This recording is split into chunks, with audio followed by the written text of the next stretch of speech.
Trust is a flighty thing. Trust in yourself, trust in others, trust in the universe, trust that things are going to work out. Trust is a challenging thing to build, but it's one of the most necessary things that you're going to need in your life. Hi guys, I'm Karissa, and if this is your first time here, babe, you sexy thing, you, glad to have you. And if you're a returning subscriber, let me dance for you, darling. Give you that shoulder work, okay? So guys, I've been really sitting here thinking about what I want to talk to you guys today about, and I realize it's a lesson that I need to teach my freaking self.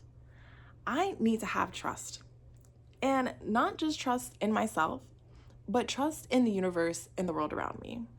I need to have trust in my relationships, with my friends.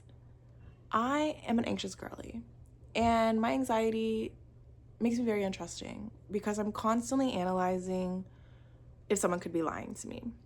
What could be wrong with this picture?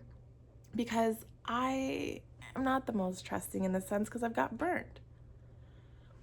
And I think something that's very interesting about relationships in particular is that when you have a really bad relationship, you not only lose trust in the person that you were dating, but you significantly lose trust in yourself, in your picker, in your discernment, in your ability to critically think. Things that you thought were so would have been obvious if it was another person. You're like, how did I not see that? Have I been living in la la land? And for me, that was one of the toughest things to rebuild after one of my last relationships, was literally trust in myself. Because I had been so lied to and I had been so disillusioned that I really didn't know if I could trust myself. Could I identify when someone was lying to me? Because clearly not. I just sat in this relationship and got lied to consistently. So how can I really trust myself to pick someone worthy? How can I trust myself? Period. And that became something that really held me back because I became so self-conscious about my own decisions. When I would pursue someone and I would know that they weren't the right person, I would second guess that because I'm like, your picker's always been off, you don't pick so well. So maybe it's not you, maybe it's not them, it's you, and you're just reading this situation wrong. I have never once been wrong ever about my intuition in that sense, at least when it comes to a man. There have been so many times in the starting 2 months of a relationship or a talking situation, I'm like, nope, red flag, girl, you should turn around now. And I'm like, but there were so many green ones along the way. And when I get to the end of the ride, the end of the journey, I'm like, oh my God, there's nothing left but red flags. I just got distracted by the few green ones in the front. And I lost trust in myself. I lost trust in my ability to pick well. I lost trust in myself to see clearly. And that was something I had to rebuild with myself. I had to work consistently to say, no, look, you're right.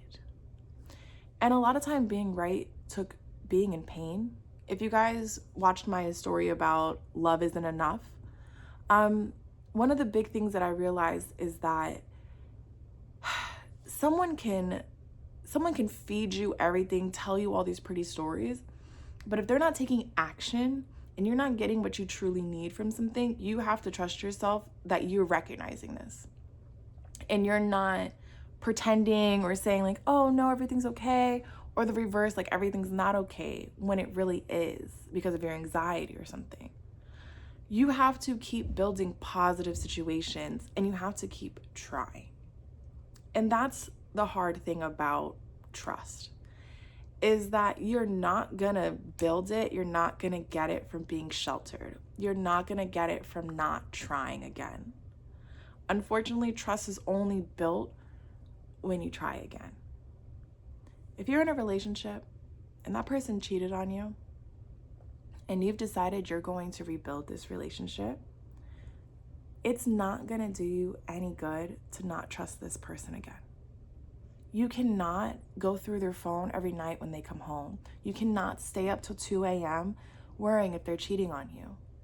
You have to make the decision to trust them again. You have to go to sleep. You have to put the phone down because you cannot drive yourself crazy being a PI detector. That's not going to bring your soul peace. That's not going to show your partner that you trust them again. Now, I also need you to trust yourself in your own logical brain if you're with someone who's consistently cheating on you, and trust yourself and say, you know what, if I give them another chance, they're probably going to do the same thing again. You can't trust someone else more than you trust yourself, babe, especially when they've proven you wrong. It's not an easy thing to build. It's not an easy thing to build for yourself and others, especially when you've been burnt. But that's what life is about, is going through the cycles of ups and downs, getting burnt, getting back up, trying again, and finding the one that works for you this time. Because that's what's going to happen. Law of averages just means that eventually something's going to hit. You're going to play the lottery enough, you're bound to win. It might not be much, but girl, you're going to make some money, okay? That's the way you have to view this. That's the way I have to view it. Sometimes when I get anxious and untrusting and I'm worried about things that I know don't really exist because I've had my trust broken so much, I have to remind myself that even at the end of the day, if it was all going to go to hell and everything was wrong and I was wrong, I can at least trust in the fact that I have gotten up before and I will get up again. And that little oomph should be your motivational spark to trust others. Because at the end of the day, you know you can pick yourself back up and that you can try again. Then give it a shot. If you don't get the job, it's okay, you'll get another. If the relationship doesn't work out, you'll fall in love again. May not seem like it, but you will. Whatever didn't work out just means it wasn't meant for you. Doesn't mean that you weren't smart enough, you didn't recognize whatever. No, it just means you have to try again. And you have to have the trust and faith in yourself to get up and do it again. So, what do you need to have a little faith in? What do you need to have a little more trust in? Is it just yourself? Do you need to have more faith and trust that I know what I'm doing? I know what I'm talking about? Some of us, especially us ladies, we lack such confidence. Men will meet 2 out of the 10 qualifications and apply for a job. A woman will meet 7 out of 10 and go, maybe I'm not qualified enough. Girl, if you don't fill in the damn application already. But for me, I have to have faith in my picker.